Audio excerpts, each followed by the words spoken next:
So ito mga kababayan, no, talagang malagkit, putik na putik. Ito po yung dulo. So sabi ni tatay, itutuloy daw po para masemento ang lugar na to. So ang labas daw Santa Cruz. So mapapadali po yung mga taga Santa Cruz kung pupunta dito sa lugar po namin sa Del Rosario, kasi po ang Santa Cruz po ay bahagi naman ng Libon Albay. So ngayon lang ulit kami nakabalik dito. So di po namin inaasahan na yung napakalaking puno ng akasya na buwal. Dito po yan sa Sitio Malindoc. Ayan, no? 3 po yan na puno. Yan. Ito.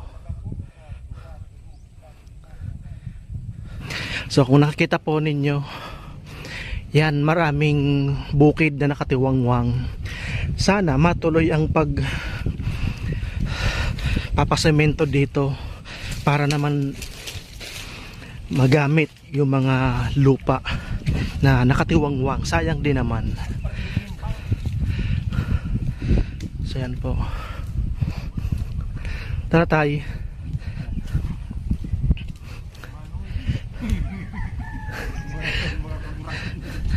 So talagang napakahirap dito ng ng daanan o kalsada, masyadong maputik. Kaya kung matutuloy po yung pagpapasemento, sa malaking tulong po ito sa mga residente, lalong lalo po sa mga magsasaka natin ng mga kababayan. Mapapadali ang transportasyon, lalo na po sa mga pangangalakal, Farmers. sa mga farmers, sa mga sa mga fisherman. Yan. So napakalawak po ng mga lupain dito na mga nakatiwangwang. Ayan, no?